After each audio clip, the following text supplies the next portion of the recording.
Hey everybody, this is Jared Austin. I'm the Kairos Superintendent and CEO, back for another season of the Kairos Community Podcast. I want to thank you all for joining us today. I have one of our amazing team members, Miss Caitlin Schrower. Did I say that right? So close. Schreier. Schreier. She just You're got good. married, you You're guys. good. Like, give me I'm a still break. getting used to it. I've known her for so many years as Caitlin Cruz. Now she's Caitlin Schreier. Yeah. And she is here to talk to us today about the integration of AI, artificial intelligence, and education. We have got a new group of team members that are going to be participating in a new statewide cohort this year. And Kaylin actually got to participate in this cohort last year for cohort one, and she did so well, they're bringing her back for cohort two this year. So, Caitlin, do you want to introduce yourself? Tell them a little bit more than what I already have. Yeah, so my name is Caitlin Schreier, formerly Miss Cruz. Some of my students joke that they were just going to call me Miss Cruz all year. I was like, try your best. I know I pretty much still don't answer to it, but we're getting there. I teach ELA on the middle school side, so it's been a lot of fun. This is my third year at Kairos, but I've been feels like a part of the school just with family history and stuff. So I'm really excited to be a team member and be a part of the school itself. So last year I was a part of that first collaborative, and it was such a whirlwind. It went by so fast, but it was a lot of fun, and it was such a good learning experience. And the staff that put it on, they were so willing to let us learn and gave us a lot of space to do that, taught us a lot. But I feel like we were even teaching them things along the way too. So it was a good time. Awesome. And so this, for those of you that don't know, the State Collaborative is put on by the Silicon Schools Fund, which is a group out of the Bay Area. The good friends of Kairos. They have been generous donors to us over the last couple of years to support our growth, including giving us $100,000 to help us launch our Kairos Luminary Academy High School. And this year, they gave us a donation of $10,000 for our 5 team members to participate in this new collaborative to learn more about AI and the integration. So, okay, let's talk about a little bit of your journey with AI. I know you mentioned you've got a couple of years experience, but what really drew you to be more interested in AI? I think just being invited to be a part of it. And I know that it was upcoming technology, especially with middle schoolers, as they're very techy, wanting to stay ahead of the curve as much as I possibly can. Obviously, the technology is moving so fast. But I knew that they were going to start using it, and I knew I needed to start using it. So that was kind of what initially drew me in, wanting to know more about what it was going to look like, how to use it, all the different tools, which there's still so much more. And then starting with the collaborative and them really introducing a lot of it to us, because most of the people there, we really had little to no experience with AI in general, let alone within education. So from the very beginning, they all kind of started us with a foundational level and understanding of what AI is. And some of the tools that they actually used, I went into a 5th grade classroom towards the end of last year and used some of the same ideas to kind of convey it to them of what it is and what it looks like. Yeah. Awesome. And so I know that when I've gone to some of the AI sessions as well, I thought I knew what AI and its capabilities. And then within just a couple minutes, I was learning I really don't know anything. So I think what was the biggest kind of shock factor in those first few minutes of being in there of where it showed you about the capabilities of what AI can do and how it can transform the classroom environment and learning experiences for your students? Yeah, it surprised me how fast it works. Like I know, like even when you do like a Google search, right, you get a lot that pops up really quickly. But when you use the first one we used was ChatGPT, which I think is what a lot of people start with. Just the results were so quick and how quickly it would pull things together, and then very quickly learning as well. The more specific you are with the AI tools, the more kind of what you want will come out of it. So I think those were kind of the first two learning curves and kind of surprised us. And then just trying to grasp how it was going to help us, and not just try and figure out how the kids were going to use it, but how we were going to use it to improve, our teaching practices, and trying to come up with best practices as the technology was coming out. I feel like every time we met, they were like, oh, here's this new tool. Oh, here's this new thing. Oh, this, and we met every month, but yet there was still so much happening so quickly. That's awesome. And I know that we got to highlight you in our social media because it wasn't just going to sessions and learning. You actually had to present what you learned in front of a group. Tell us about that experience. What was that like? Well, when they first told us, I think we all looked at each other like, we barely started using it and you want us to present in March to like a big group of people? What are you talking about? So there was a lot of like sideways glances and like, are we going to do this? But it was really cool. So they challenged us to create a pilot, is the word that they used. And at first it was almost too general. We're like, what do you want from us? What are we kind of expected to do?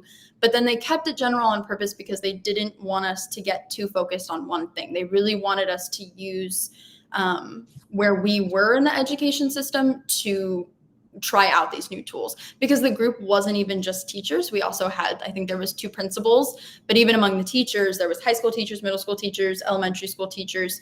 So they didn't want to narrow it down too much because, for example, the pilot that I ended up going with, I'll explain a little bit more in a second, but my students used AI, whereas like the first grade teacher, she's going to be more looking at ways that she could use the AI to help them behind the scenes a little bit more. The students aren't going to be directly interacting with it, if that kind of makes sense.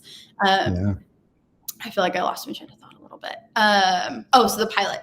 So at the end of all the sessions, after we had collected a bunch of data, we met in San Francisco at Google Spaces. And so it's a bunch of different meeting rooms. And they invited reporters and other educators, and the founders of one of the AI tools, Diffit, were actually there. So that was really cool to meet them.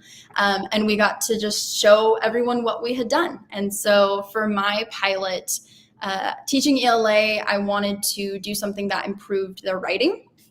But I thought that the AI like imaging tool was just so fascinating. The way that you could plug in words and then out of the words would come an image. And so what I had the students do is I said, we did it kind of in like February, so it was still cold out. And I said, I want you to think of a winter's day, and I want you to write one sentence with whatever that image is. They're like, okay. So they wrote the image, and then they put it into, you can do AI images through Canva. And so they put that one sentence in, and then it gave them an image. And I said, okay, now look at that image, and what do you not see that you had it pictured? Well, I pictured animals in mine. Oh, well, I had Christmas lights in my mind. Mine was more of a forest, like they were just like, no, it's not this. I said, okay, now take that and go write more and see what the image is this time. So then they did it again. I'm like, okay, are we a little bit closer? And one of them, she was like, the first image wasn't colorful enough. And then the second image was too colorful. And so I was like, okay, what can we say, to really, have our readers, this is where I kind of brought it back to, is when someone's reading your writing, how are they going to get that image if you're not being detailed and you're not being specific with your imagery? So they were able to use AI to, put, to show what their writing was showing their audience, instead of just being like, oh yeah, that makes sense. But then when someone's reading it, they're like, that's not enough information to get a good picture. So that's what I did. And I was able to show, I created some little like ringlets of the different pictures and how their writing got more detailed, and just in a short activity. So showing that it could, over an extended period of time, you could continue to do this thing. But I wanted to use just one specific activity and collect the data for it to show at the pilot. And another cool thing about the collaborative is they gave us what they called running buddies. So there was a group of like 25 of us, but then they broke us down into groups of 3, and they tried to keep it as like subject specific as possible. So one of the girls that I was working with, she also teaches middle school ELA, but instead of focusing on the writing, she focused on the reading comprehension. So she was reading Lord of the Flies to them, to our 8th graders, which was a little bit more advanced. So she input pieces of the text into the generator, and then it was producing images from, the book basically. So that way her students would be able to have a higher like comprehension level of a novel that was more difficult. And then she did it like with one class and not with the other, and just kind of compared, their understanding and the results and stuff from that. So I love it. I love that you were selected and Kairos was selected for you to represent, the statewide collaborative, because it really adheres to our mission of empowering a generation of learners. And then the tail end of our mission statement talks about to utilize relevant tools. And this is definitely becoming more and more of a relevant tool.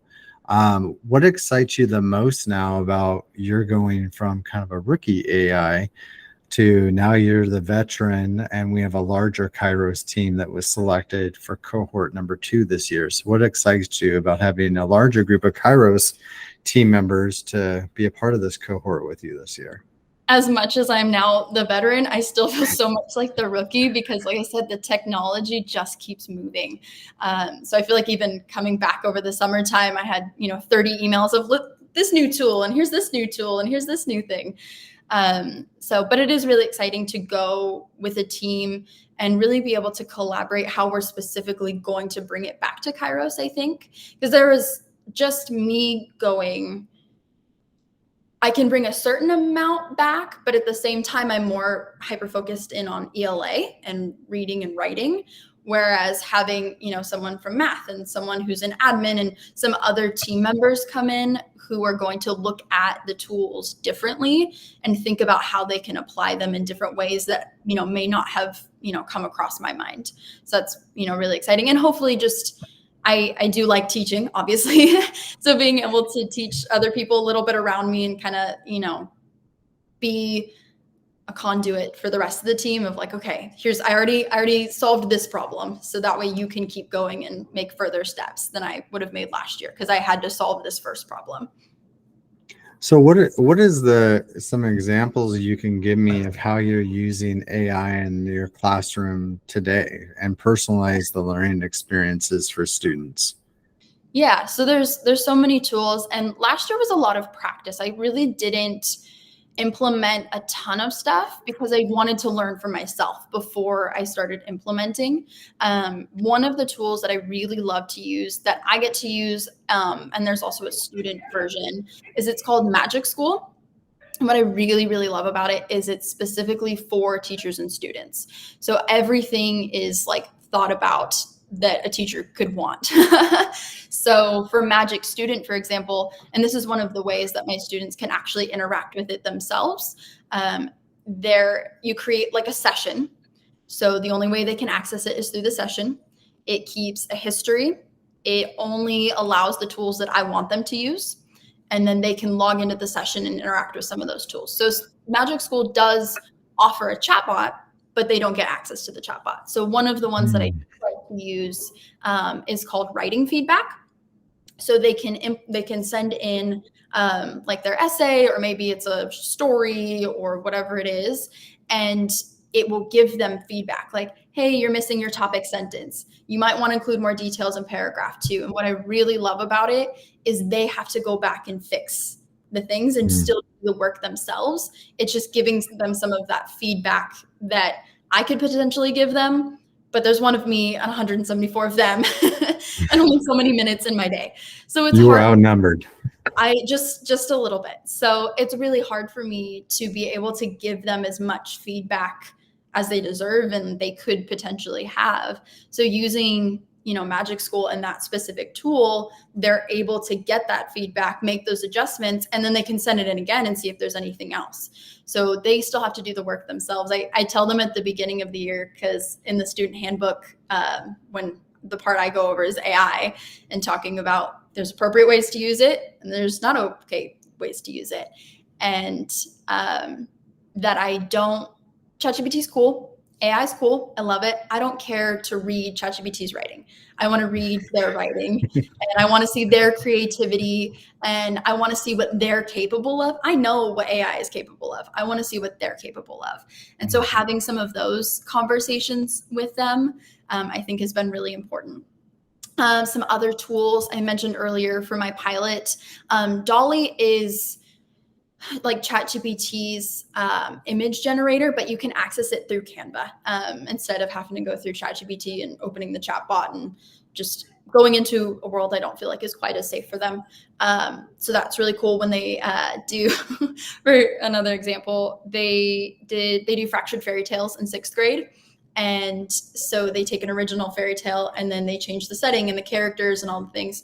6th grade last year was really obsessed with rats. I don't know why, but I had a 6th grade student who he chose the 12 Dancing Princesses, also a red flag. I wasn't sure what was happening, but he changed it from the 12 Dancing Princesses to the 12 Dancing Rat Princesses, and then had AI generate an image of some rat princesses for him. So that was a fun one.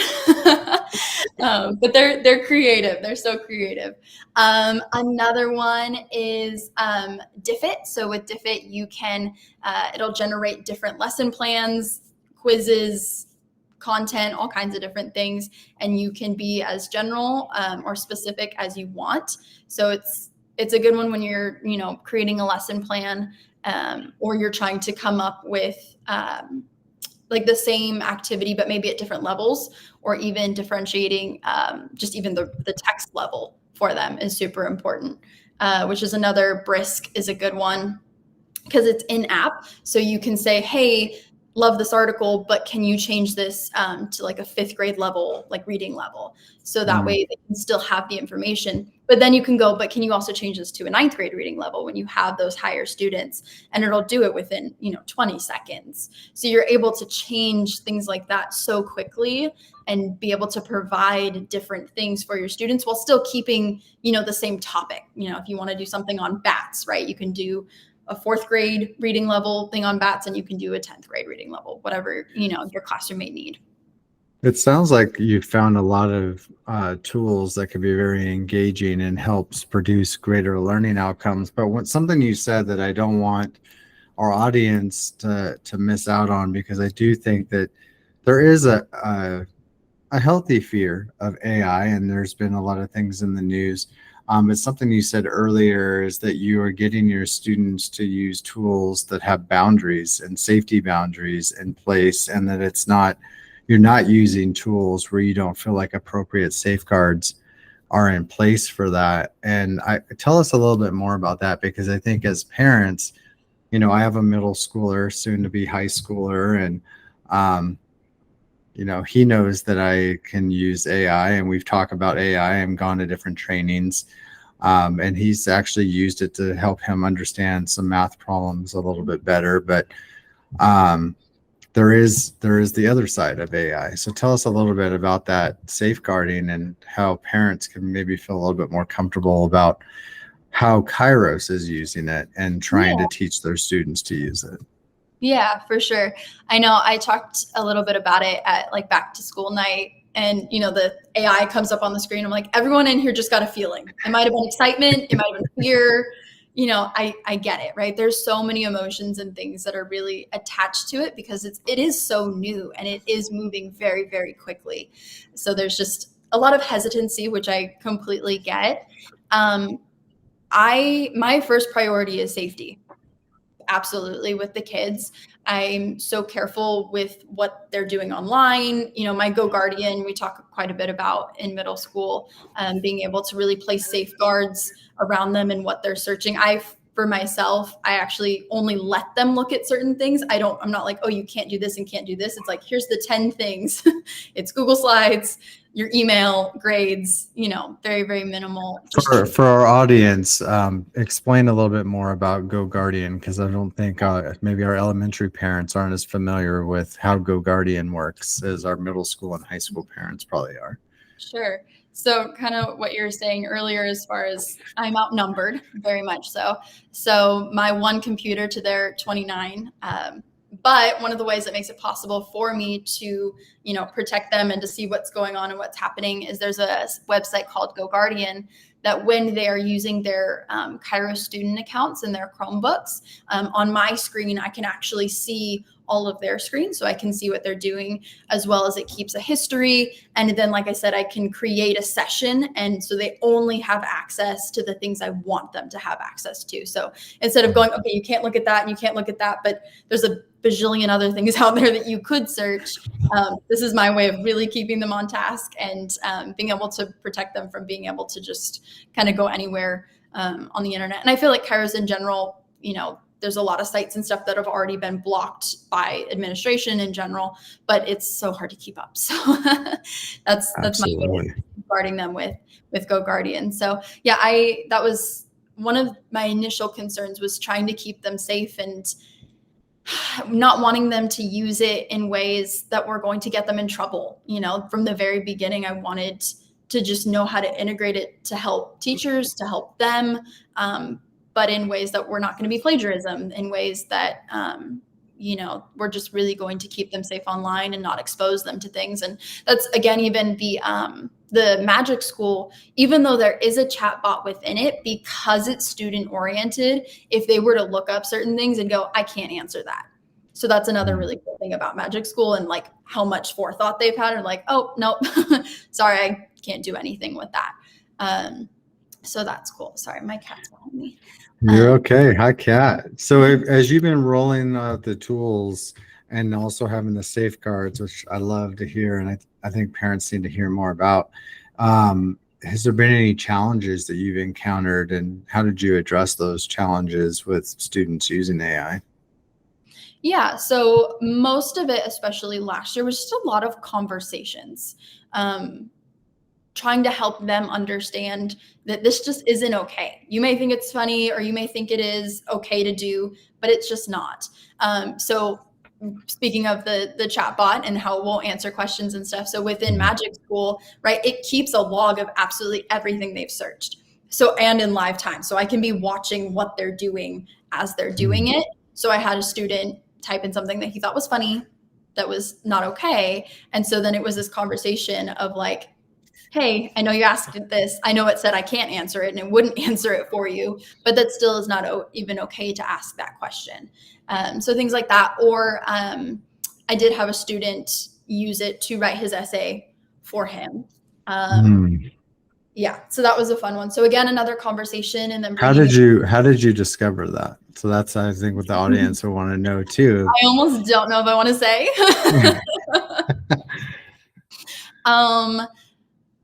Yeah, Google's great at keeping record of what has been put into Google Docs, and then what suddenly appears as a full-blown essay when there was nothing there before. I'll hint at that a little bit. Yeah, I like that. Secrets. So that's one of the reasons. There's other sites that you can write essays on and stuff. Another one is like No Red Ink, which we do grammar on, but they don't have a version history.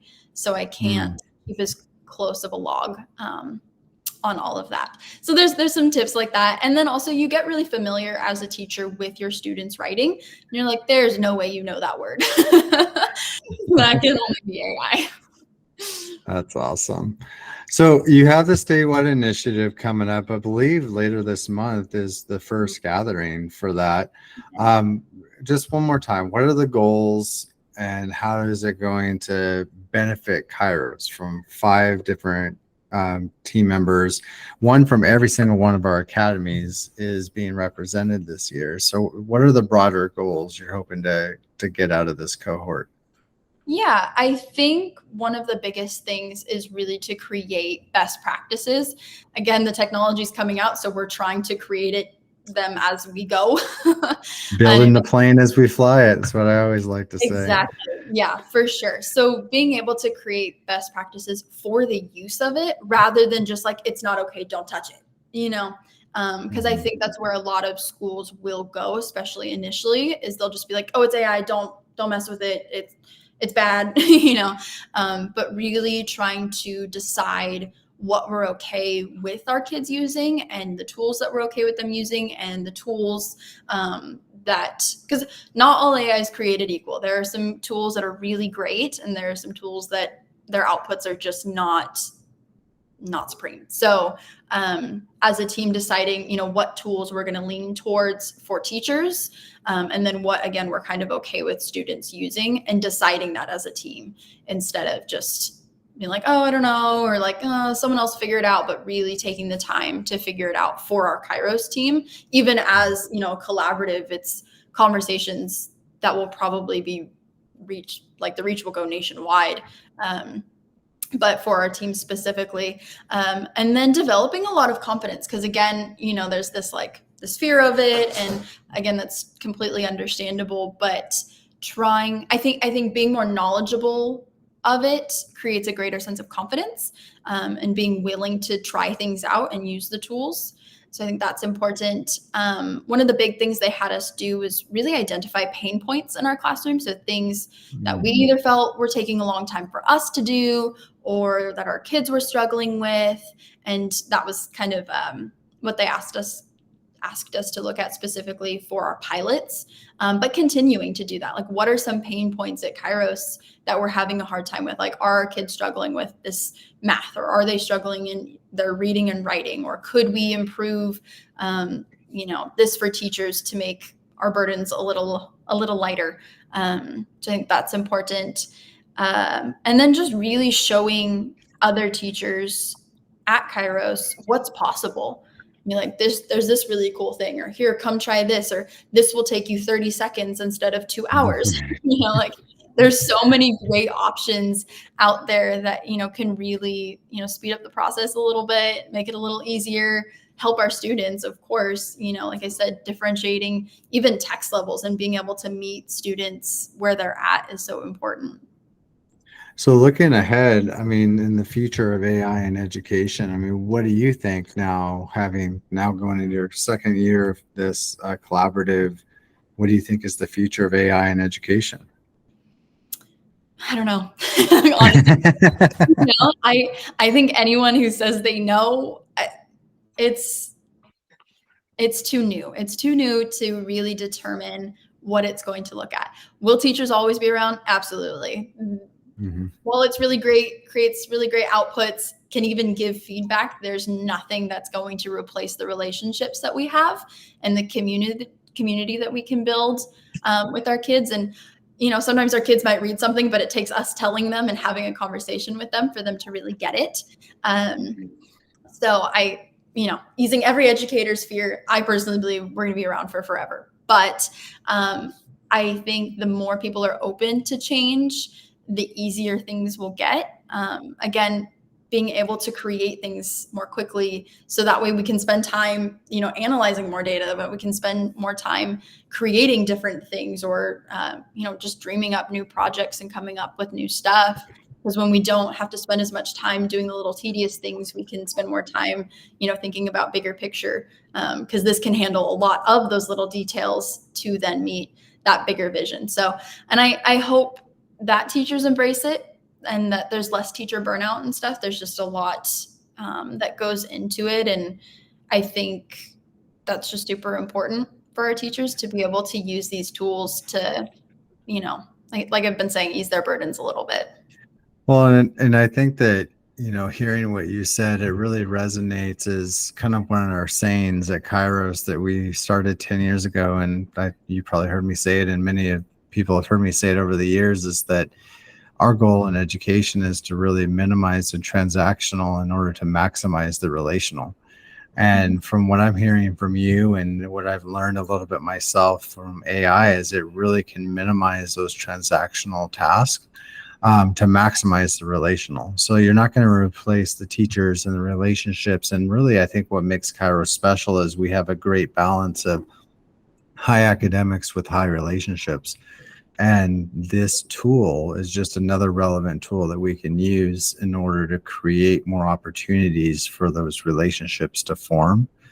Because at the end of the day, 20 years from now, and maybe this is just because I'm now in my 20th year of education, like, kids that come back to me are going to say that, hey, I really appreciate the way you graded that paper. They're going to really more say, hey, I really appreciate the investment and the conversation you had of encouraging me when I did poorly on an assignment, but you spoke to my potential and focused more on that relational connection and speaking into the students' lives. So it sounds like this tool can really create those opportunities going forward.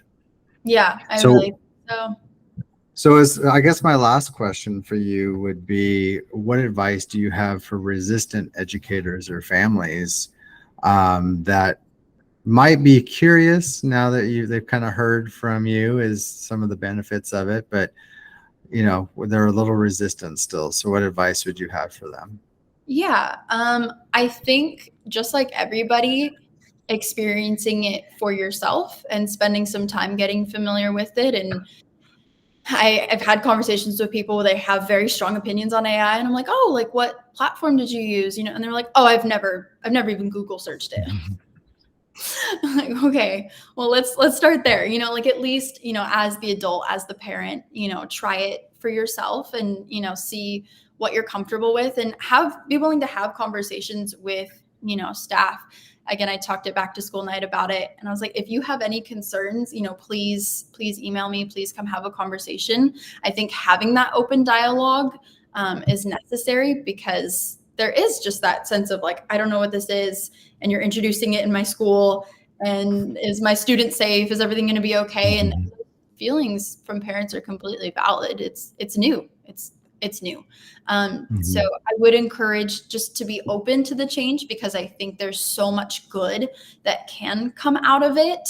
And I think our kids are growing up with it no matter what. And so I Mhm. much rather have those conversations with them now and show them the appropriate ways to use it, especially in an education setting, than them just use it whenever and then use it irresponsibly and get in a lot more trouble for it. Because, the student that used it to write his essay, at Kairos, that's conversations, maybe a consequence, like there's that. If you don't use it and you don't know how to use it responsibly and you get to college and you do that, right? Like it's a much bigger consequence than like, hey, you're in middle school, you're learning, you're figuring it out. Let's talk about it. Let's talk about why that's not okay. So I think just being open to the change, being cautious it's completely valid. It's new. I get it. I promise. But willing to try it out and just see it and acknowledge it. And we, speak for Kairos, but we're trying to keep the kids safe.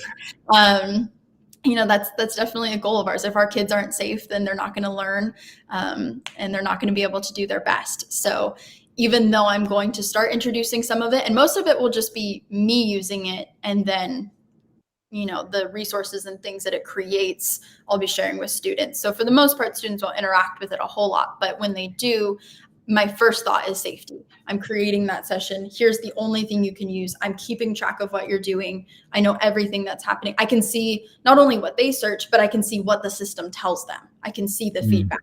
And of course, things like Magic School, they're not going to give them, inappropriate answers because it was built with students in mind. It wasn't built, just for the general public. So that was intentional.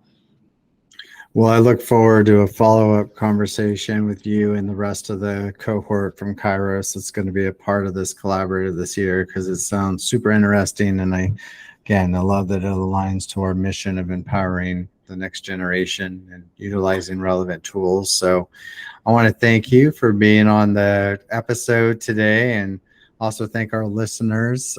Don't forget to stay engaged, stay informed. And as always, thank you for your continued support at Kairos Public Schools. And maybe you can stop by and learn some more in ELA English, or if you have a middle school scholar in our Leadership Academy, be asking that scholar a lot of questions going forward. So thank you, everyone, and we'll see you next time.